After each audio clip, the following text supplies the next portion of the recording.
প্রিয় নবম ও দশম শ্রেণীর শিক্ষার্থীরা, তোমরা কি জানো তোমাদের ফিন্যান্স ও ব্যাংকিং দুই ভাগে বিভক্ত। একটা হচ্ছে ফিন্যান্স অংশ আর একটা হচ্ছে ব্যাংকিং অংশ। তোমাদের ফিন্যান্স অংশ হচ্ছে ম্যাথমেটিক্যাল, মানে তোমাদের হচ্ছে ফিন্যান্স অংশ থেকে ম্যাথ আসবে, আর ব্যাংকিং থেকে হচ্ছে থিওরি টাইপের প্রশ্ন আসবে।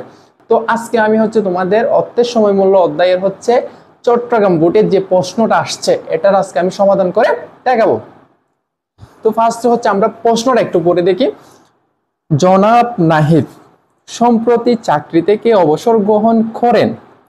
তিনি এককালীন প্রাপ্ত অর্থ হতে ৮ লক্ষ টাকা ব্যাংকে জমা রাখতে চান। এক্ষেত্রে সিরাত ব্যাংক তাকে বার্ষিক ৯% হারে মুনাফা প্রদানের প্রস্তাব দেয়। অপরদিকে মিরাজ ব্যাংক তাকে ৮.৫% হারে মাসিক চক্রবৃদ্ধি সুদ প্রদানের প্রস্তাব দেয়। এখন ভাই তোমাদের ক আর ক যে দুইটা প্রশ্ন আসছে এগুলো হচ্ছে থিওরি, তো এগুলো তোমরা আশা করি মুখস্থ করে ফেলবা। আর তোমাদের হচ্ছে শুধুমাত্র গ আর গ মানে 7 নাম্বারের জন্য তোমাদের ম্যাথ আসবে। তাহলে গ নাম্বার প্রশ্নে আমরা একটু দেখি।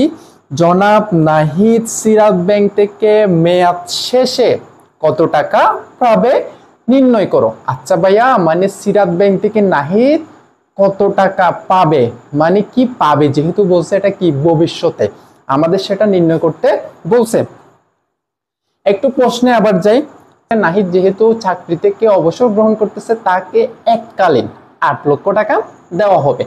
তো এই ৮ লক্ষ টাকা সে সিরাত ব্যাংকে বার্ষিক ৯%, এখানে বার্ষিক যেহেতু বলছে ভাইয়া সরল মুনাফা, কিন্তু সিরাত ব্যাংকে কোনো চক্রবৃদ্ধিতে দিবে না। তাহলে আমরা ক নাম্বারে ফার্স্টে লিখি,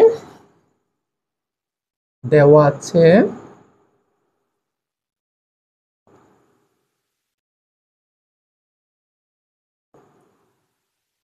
৮ লক্ষ। দেখো তিনি এককালীন প্রাপ্ত অর্থ হতে ৮ লক্ষ টাকা ব্যাংকে জমা রাখতে চান। এখানে প্রাপ্ত বলে দিছে, মানে তার এটা কি আছে, প্রেজেন্ট ভ্যালু, মানে এটা তার বর্তমান মূল্য তার কাছে আছে। তাহলে আমরা ফার্স্টে কি লিখবো, পিবি ইকুয়াল ৮ লক্ষ। যারা সূত্রগুলা এখনো মুখস্থ করো নাই তারা আগে আমি এই সূত্রগুলা নিয়ে একটা আলাদাভাবে ভিডিও দিছি, তোমরা আগে এই ভিডিওটা দেখবা, দেন হচ্ছে এই অঙ্কটা করবা। আচ্ছা, আমাদের প্রেজেন্ট ভ্যালু মানে বর্তমান মূল্য ৮ লক্ষ টাকা দেওয়া আছে। এবার আমাদের কিন্তু কি দেওয়া থাকবে, আয় দেওয়া থাকবে, এনও দেওয়া থাকবে।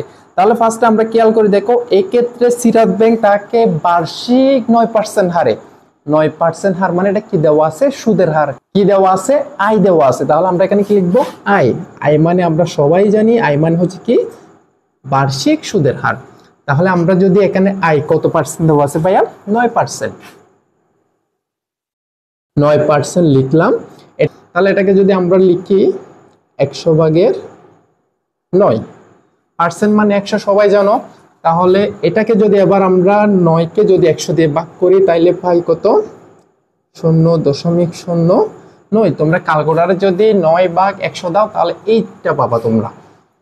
তারপর ভাইয়া আমাদের এন কত দেওয়া আছে।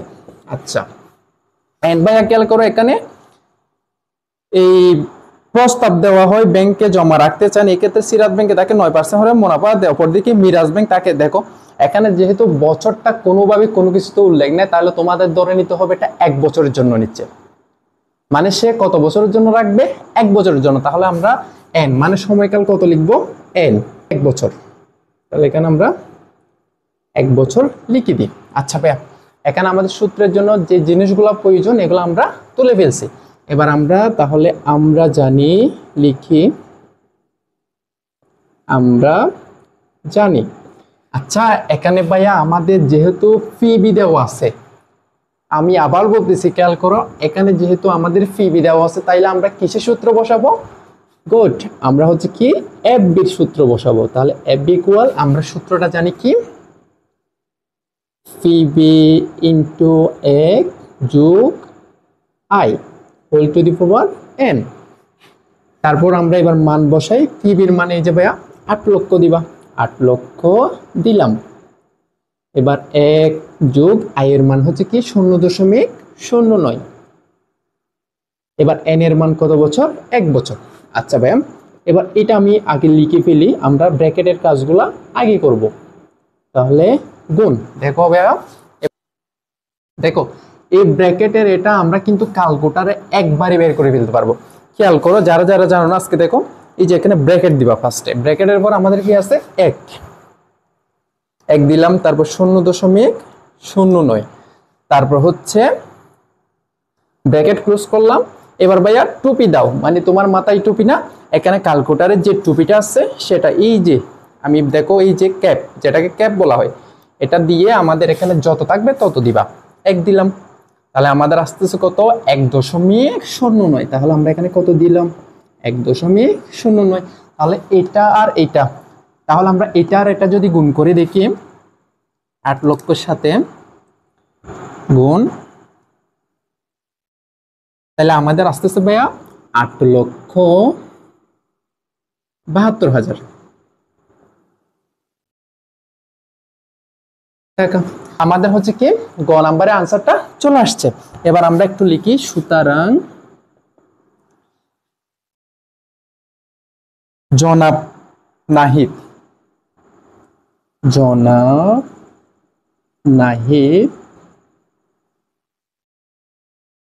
সিরাত ব্যাংক হতে সিরাত ব্যাংক থেকে, আমরা হতেও দিতে পারি কোনো সমস্যা নাই, মেয়াদ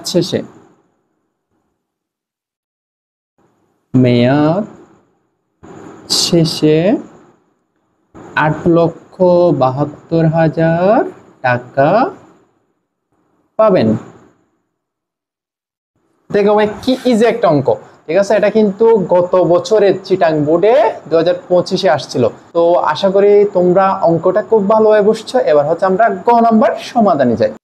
এবার গ নাম্বারটাতে খেয়াল করো ভাইয়া, জনাব নাহিদের কোন ব্যাংকে টাকা জমা রাখা অধিক লাভজনক গাণিতিকভাবে বিশ্লেষণ করো। তাহলে আমরা যেহেতু সিরাত ব্যাংকেরটা বের করে ফেলছি, এবার হচ্ছে আমরা দেখবো কি মিরাজ ব্যাংকেরটা। তাহলে খেয়াল করো, মিরাজ ব্যাংক তাকে 8% হারে মাসিক চক্রবৃদ্ধি সুদ প্রদানের প্রস্তাব দেয়। মিরাজ ব্যাংক কিন্তু তাকে বার্ষিক সুদ দিবে না, তাকে মাসিক সুদ দিবে, মানে প্রতি মাসে তাকে সুদ দিবে। আমরা অঙ্ক করি কত বছরের? 1 বছরের। তাহলে যদি আমাকে মাসিক সুদ দেওয়া হয় তাহলে আমাদের চক্রবৃদ্ধি সংখ্যা কত হবে? বা 1 বছরে কত মাস? 12 মাস। তাহলে আমাদের চক্রবৃদ্ধি সংখ্যা কত হবে? 12। তাহলে ফার্স্টে আমরা দেওয়া আছে দিয়ে লিখি,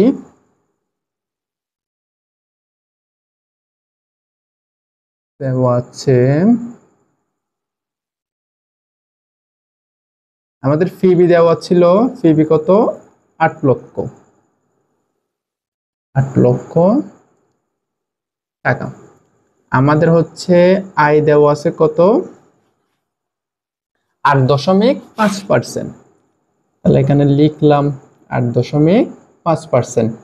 তাহলে এটাকে যদি আমরা ভেঙে লিখি তাহলে দশমিকটা বাদ দিয়ে লিখি কত হবে 85, আর নিচে হবে কত 100। তাহলে এখানে বা দিয়ে আমরা লিখতে পারি, দেখো এই 85-কে যদি তোমরা 100 দিয়ে ভাগ করো তাইলে পাবে কত 0.085।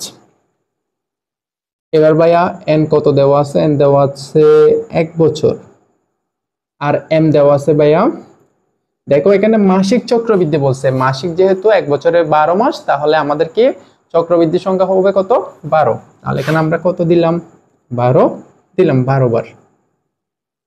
এবার যেহেতু এখানে ফিবি আছে আমাদের কি বের করতে হবে? আমরা জানি এফবি। আমরা ভাইয়া এখানে সূত্র কোনটা বসাবো? এই যে যেহেতু আমাদের এম আছে, মনে রাখবা যে এখানে যদি এম থাকে তাহলে তোমাকে এখানে চক্রবৃদ্ধির সূত্রটা বসাইতে হবে। তাহলে আমরা জানি কি এফবি ইকুয়াল ফিবি ইন্টু 1 যোগ আই বাই এম, মানে শুধু আই এর সাথে এমটা ভাগাকার হবে, আর এখানে হবে কি এন ইন্টু এম। এবার আমরা মানগুলা বসাই। পিবি কত দেওয়া আছে 8 লক্ষ, আর আমাদের 1 যোগ আই দেওয়া আছে কত 0.085। তাহলে এখানে লিখলাম 0.085। এম হচ্ছে কত 12, আর এখানে 1, এন হচ্ছে 1 আর এম হচ্ছে 12। এবার 8 লক্ষ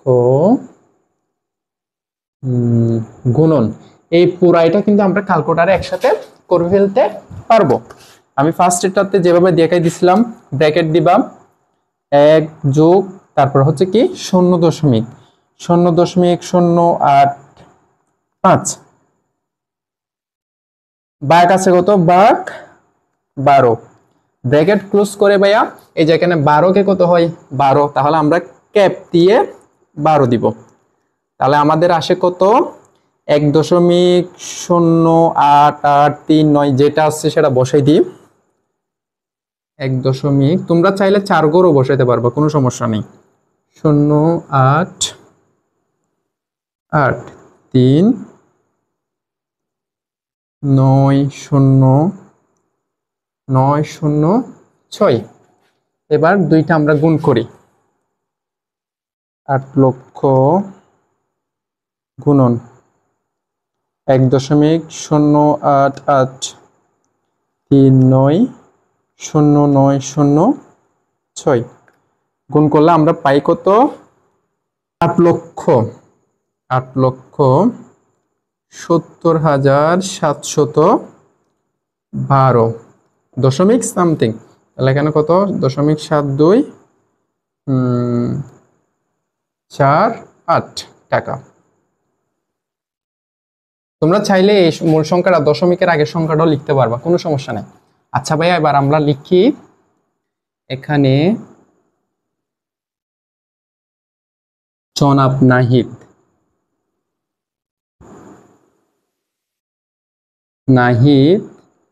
মেয়াদ শেষে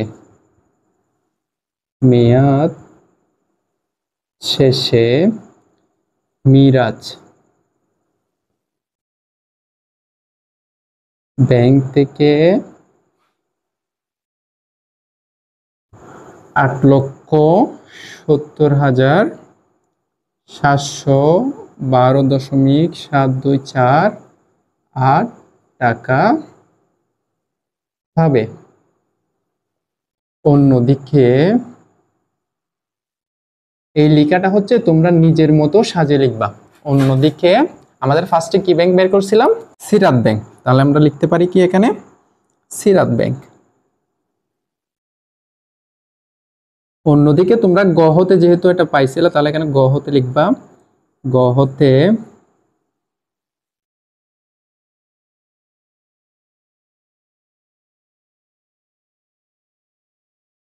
ব্যাংক থেকে মেয়াদ শেষে 8,72,000 টাকা পাবেন। এখানে কি ভাইয়া, তাইলে ও কোন ব্যাংকে বেশি পাচ্ছে খেয়াল করো, ও পাচ্ছে মিরাজ ব্যাংক হতে 8,70,712, আর ও সিরাত ব্যাংক হতে পাচ্ছে কত 8,72,000। তাইলে আমরা বুঝতে পারছি কি ও সিরাত ব্যাংকে বেশি টাকা পাবে। তাহলে আমরা লিখতে পারি কি, সুতরাং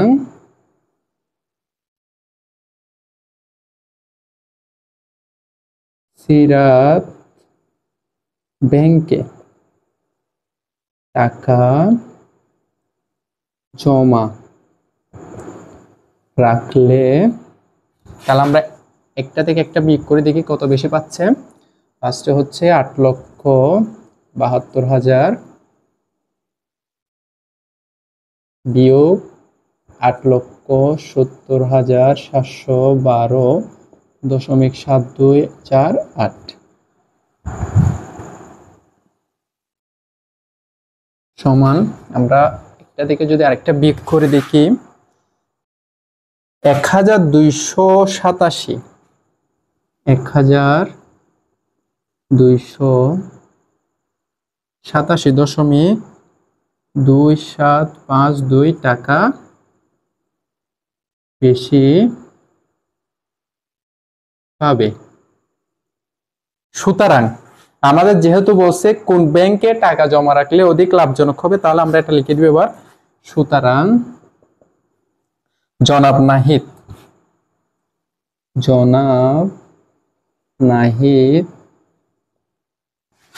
সিরাত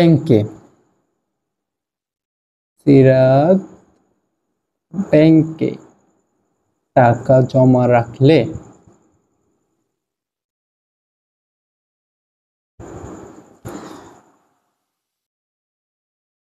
অধিক লাভজনক হবে।